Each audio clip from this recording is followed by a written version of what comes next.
बिस्मिल्लाहिर्रहमानिर्रहीम। नाज़रीन अस्सलाम वालेकुम, मैं हूँ इमरान वसीम।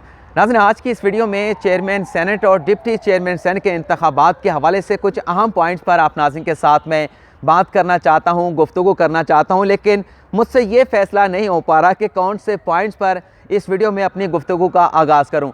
तो मैं अपनी समझ के मुताबिक जो पहला पॉइंट्स है उस पर अपनी वीडियो का बाकायदा आगाज़ करता हूँ। तो नाज़रीन, आज वज़ीर आज़म इमरान खान के लिए, उनके इत्तेहादियों के लिए और पाकिस्तान तहरीक इंसाफ के लिए एक बड़ा दिन है। बड़ा दिन इस तरह से कि 3 मार्च को हुकूमत को जिस नाकामी का सामना करना पड़ा, यूसुफ रज़ा गिलानी अब्दुल हफीज़ शेख के मुकाबले में सेनेट के इलेक्शन जीत कर सेनेटर मुंतखब हो गए, लेकिन आज वज़ीर आज़म इमरान खान की जानिब से अपोजिशन के साथ 9 दिन के बाद अपना हिसाब चुकता कर दिया गया है। बल्कि हिसाब चुकता नहीं किया गया, बल्कि सेनेट और चेयरमैन सेनेट के इंतखाबात में वज़ीर आज़म इमरान खान की जानिब से अपोजिशन को क्लीन स्वीप की शिकस्त से दो चार किया गया है। पहले सादिक संजरानी 48 वोट हासिल करके यूसुफ रज़ा गिलानी के मुकाबले में कामयाब करार पाए। यूसुफ रज़ा गिलानी के 7 वोटों को मुस्तरद कर दिया गया प्रिजाइडिंग ऑफिसर की जानिब से। इसके बाद चेयरमैन सेनेट सादिक संजरानी ने अपना हल्फ उठाया और फिर डिप्टी चेयरमैन सेनेट का जो इलेक्शन हुआ वो सादिक संजरानी की सरबराही में कंडक्ट कराया गया।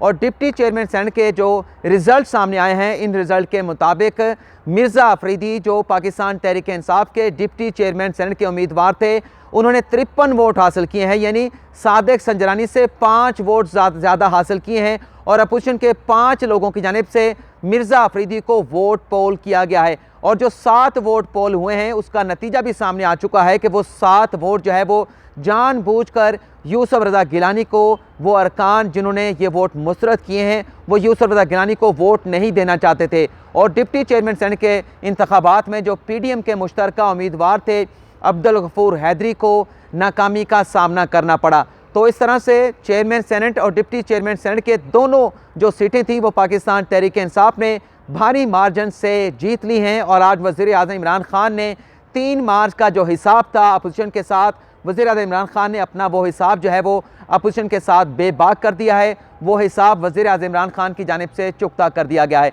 नाज़रीन, यहाँ पर अज़ान का आगाज़ हुआ है, अज़ान के बाद दोबारा आपकी खिदमत में हाजिर होते हैं।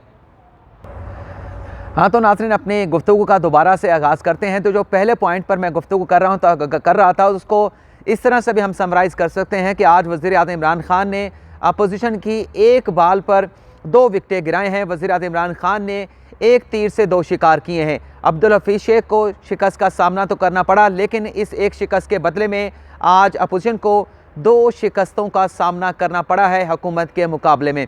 दूसरे पॉइंट्स के हवाले से गुफ्तगू कर लेते हैं कि वो कौन से 7 वोटर्स हैं, सेनेटर्स हैं, जिनकी जानिब से आज गिलानी के वोटों को मुबैना तौर पर जो है वो जानबूझकर मुस्तरद किया गया है। वोट जिस कॉलम में डालना था, जिस खाने में मोहर लगानी थी, वहाँ पर मोहर नहीं लगाई गई। इस हवाले से PDM के कुछ लोगों की जानिब से ये बताया गया कि आज जो यूसुफ रज़ा गिलानी की जानिब से नाश्ता दिया गया था, नाश्ते की टेबल पर कुछ अरकान ऐसे थे, कुछ सेनेटर ऐसे थे जो बुखलाए हुए थे, जो ये कह रहे थे कि हमें नहीं मालूम जो है कि चेयरमैन सेनेट का या डिप्टी चेयरमैन सेनेट का वोट किस तरह से पोल करना है, उसका तरीक़ाकार क्या होता है, स्टैंप कहाँ पे लगानी है, बैलेट पेपर किस तरह का होता है। तो वो जो जिस परेशानी का इजहार कर रहे थे उन्हें बताया गया था, उन्हें ट्रेनिंग दी गई थी दोबारा से कि किस तरह से आपने वोट पोल करना है, मोहर आपने कहाँ पर लगानी है, किस कैंडिडेट के सामने लगानी है। तो चेयरमैन सेनेट के इलेक्शन के बाद PDM के कुछ लोगों की जानिब से बताया गया कि वही अरकान जो बुखलाए हुए थे, जो टेंशन का शिकार थे, लगता यह है कि उन 8 से 7 लोगों की जानिब से जो है वो वोट पोल करने में जो है वो मुबैना तौर पर जो है वो गफलत का, गैर जिम्मेदारी का मुजाहरा किया गया है। इब्तदाई तौर पर यह बताया जा रहा है कि उन लोगों का पता चला लिया गया है जो सुबह नाश्ते की टेबल के ऊपर बुखलाहट का शिकार थे। तीसरा हमारा पॉइंट ये था जिस पर आप नाज़रीन के साथ गुफ्तगू करनी है कि आज जब पार्लियामेंट हाउस में चेयरमैन सेनेट का इलेक्शन जारी था, तो इस दौरान पार्लियामेंट के कैफेटेरिया पर हामिद मीर साहब कुछ सहाफ़ियों के साथ मौजूद थे। सहाफ़ियों ने हामिद मीर से ये पूछा कि आप सीनियर एंकर्स हैं, आपने इतना अरसा जो है वो सहाफ़त में गुजारा है, आपकी प्रेडिक्शन क्या है कि कितने वोट जो है वो सादिक संजरानी हासिल करेगा, कितने वोट जो है वो यूसुफ रज़ा गिलानी हासिल करेगा।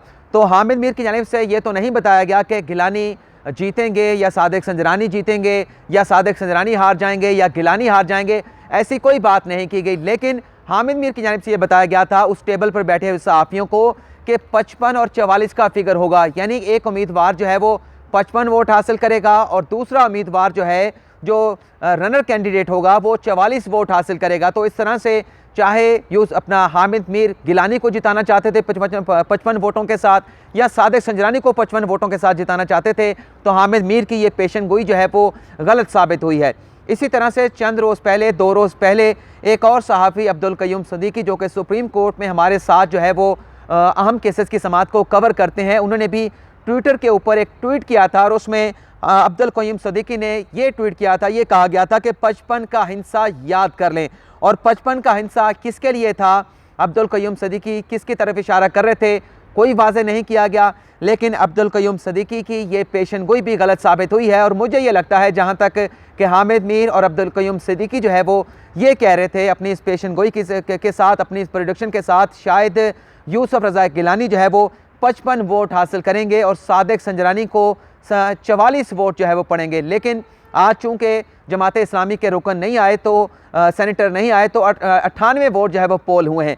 तो इस तरीके से शायद उनकी पेशन गोई ये थी कि जो 51 की अपोजिशन की स्ट्रेंथ है, उसमें से 4 वोट ऐसे होंगे जो हुकूमत की जानिब से इन दोनों लोगों को डाले जाएंगे। लेकिन आज जो गिलानी को शिकस्त का सामना करना पड़ा है, तो उसके बाद मैं एक शेर पढ़ना चाहूँगा, मुझे थोड़ा सा याद करने दें कि वो अभी मैंने जब फ़हीम अख्तर के साथ वीडियो बना रहा था तब भी मुझे याद आया था, लेकिन अभी मेरे जहन से निकल गया। वो ये था कि हमें तो अपनों ने लूटा, गैरों में कहाँ दम था, मेरी कश्ती वहाँ डूबी जहाँ पानी कम था। तो आज गिलानी को जिस शिकस्त का सामना करना पड़ा है, इस शिकस्त के बाद मुझे लगता है कि बार बार इसी शेर को जो है वो यूसुफ रज़ा गिलानी दोहरा रहे होंगे, क्योंकि हुकूमत की जानिब से पूरे नंबर जो है वो सादिक संजरानी को दिए गए हैं, पूरे वोट पोल किए गए हैं। लेकिन जो 51 की या 50 की स्ट्रेंथ अपोजिशन की बताई जा रही थी, उसमें 7 वोट जो है वो अपने इनके मुस्तरद करार पाए हैं, जो कि उनके अपने अरकान की जानिब से यूसुफ रज़ा गिलानी को नहीं दिए गए। अगले 2 पॉइंट्स, क्योंकि इस शिकस्त के बाद, इन नताइज के बाद PDM की जानिब से मुस्तफ़ा नवाज़ खोकर, एहसन इकबाल और मुसद्दक मलिक की जानिब से ये कहा गया है, एहसन इकबाल की जानिब से ये कहा गया है कि हम इस फैसले को चैलेंज करेंगे, और ये भी कहा गया है कि हम सादिक संजरानी के खिलाफ तहरीक अदम-ए-एतमाद भी ला सकते हैं। तो सबसे पहले तहरीक अदम-ए-एतमाद के हवाले से गुफ्तगू कर लेते हैं। मैं ये समझता हूँ कि अपोजिशन जो है वो सादिक संजरानी के खिलाफ तहरीक अदम-ए-एतमाद कभी भी नहीं लाएगी, क्योंकि तीसरी मरतबा सादिक संजरानी की जानिब से अपोजिशन को ये बड़ा सरप्राइज़ दिया गया है। पहले 2018 में जब सादिक संजरानी चेयरमैन सेनेट मुंतखब हुए थे, उस वक्त सरप्राइज़ दिया गया था। सादिक संजरानी को कोई नहीं जानता था, पहले वो सेनेटर मुंतखब हुए और उसके बाद वो चेयरमैन सेनेट भी बन गए। और उसके बाद 2019 या 2020 में, मैं भूल रहा हूँ, लेकिन जो भी साल है, सादिक संजरानी के खिलाफ अपोजिशन ने तहरीक अदम-ए-एतमाद सेनेट के ऐवान में लाई थी। उस तहरीक अदम-ए-एतमाद का क्या बना, उसका नतीजा क्या निकला, उसकी ज़्यादा गहराई में नहीं जाना चाहता, लेकिन वो तहरीक अदम-ए-एतमाद भी सादिक संजरानी के मुकाबले में नाकामी से दोचार हुई थी। अपोजिशन को उस तहरीक अदम-ए-एतमाद में नाकामी का सामना करना पड़ा था और सादिक संजरानी अपना ओहदा बरकरार रखने में कामयाब हुए थे। हालांकि 14 वोट जो है वो अपोजिशन के पास ज़्यादा थे, लेकिन 14 वोटों की अक्सरियत के बावजूद, 14 वोट ज़्यादा होने के बावजूद भी अपोजिशन को सादिक संजरानी के मुकाबले में शिकस्त का सामना करना पड़ा था। दूसरा ऐलान यह किया गया है कि हम इस फैसले को चैलेंज करेंगे, हाई कोर्ट में चैलेंज करेंगे, सुप्रीम कोर्ट में चैलेंज करेंगे, क्योंकि एहसन इकबाल हो गए या फारूक नाइक हो गए, आज़म नज़ीर तारड़ हो गए या मुस्तफ़ा नवाज़ खोकर हो गए, उनकी जानिब से बताया जा रहा है कि ये जो वोट प्रिजाइडिंग ऑफिसर की जानिब से रिजेक्ट किए गए हैं, ये वैलिड वोट हैं। और इस हवाले से जस्टिफिकेशन या वजाहत ये पेश की गई है कि इलेक्शन कमीशन के और सुप्रीम कोर्ट के और आला अदालतों के ऐसे फैसले मौजूद हैं जिसके मुताबिक अगर स्टैंप जो है वो कैंडिडेट के नाम के ऊपर भी लगाई जाए, जो पर्टिकुलर खाना होता है उसमें ना लगाई जाए, कैंडिडेट के नाम के ऊपर अगर मोहर लगा दी जाए, तो इलेक्शन कमीशन और आला अदालतों के फैसले के मुताबिक वो वोट भी जो है वो वैलिड करार पाते हैं। और ये कहा गया है कि शायद हम सुप्रीम कोर्ट में इन नताइज को चैलेंज करेंगे या हाई कोर्ट में इन नताइज को चैलेंज किया जाएगा। अब देखते ही हैं कि लग तो नहीं रहा कि सादिक संजरानी के खिलाफ तहरीक अदम-ए-एतमाद जो है वो दोबारा से सुबकी हासिल करने के लिए सेनेट में लाई जाएगी, लेकिन अदालतों के रास्ते अपोजिशन के लिए खुले हैं, हुकूमत के लिए खुले हैं, जो चाहे अदालत में जा सकता है और अदालतें जो है वो तमाम हक़ाइक़ का जायज़ा लेने के बाद फिर जो मुनासिब समझेंगी वो फ़ैसला करेंगी। लेकिन अगर फ़ैसला अपोजिशन के खिलाफ आता है तो अपोजिशन को ये सोच कर अदालत में जाना चाहिए। फिर आपको ये अदलिया का फैसला भी, अगर आप नताइज एक्सेप्ट नहीं कर रहे, आज के नताइज एक्सेप्ट नहीं कर रहे, तो फिर जो सुप्रीम कोर्ट या हाई कोर्ट का या आला अदलिया का जो भी फैसला होगा, फिर आपको वो फैसला एक्सेप्ट करना होगा। तो नाज़रीन, आज की इस वीडियो में इतना ही। फ़िलहाल आपसे इजाज़त चाहता हूँ और तमाम नाजरीन को जो पाकिस्तान तहरीक इंसाफ से ताल्लुक़ रखते हैं उन्हें मैं मुबारकबाद पेश करूँगा सादिक संजरानी की जीत पर, मिर्ज़ा अफरीदी की जीत पर। और जिन मेरे नाजरीन का ताल्लुक़ जो है वो अपोजिशन के साथ है, नून लीग के साथ है, PDM के साथ है, पाकिस्तान पीपल्स पार्टी के साथ है, उनके साथ मैं अफसोस करूँगा। मेरा कोई एजेंडा नहीं, जो रिपोर्टिंग होती है उसी तरह से आप नाज़रीन के साथ मैं शेयर कर देता हूँ। अभी इससे पहले जो मैंने वीडियो बनाई थी तो एक व्यूवर्स की जानिब से सवाल उठाया गया कि आज आपने पाकिस्तान तहरीक इंसाफ के हवाले से, उनकी कामयाबी के हवाले से कोई इखलाकियात का दर्स नहीं दिया। तो जो पार्लियामेंट हाउस के सामने झगड़ा हुआ था उसमें जो मैंने आँखों के साथ देखा था वही आप नाज़रीन के साथ मैंने बयान कर दिया था। अल्लाह को जान देनी है, गलत बयानी नहीं करनी। अगली वीडियो में एक नई खबर के साथ आपकी खिदमत में हाजिर होंगे। फ़िलहाल इजाज़त चाहेंगे। अल्लाह हाफिज़।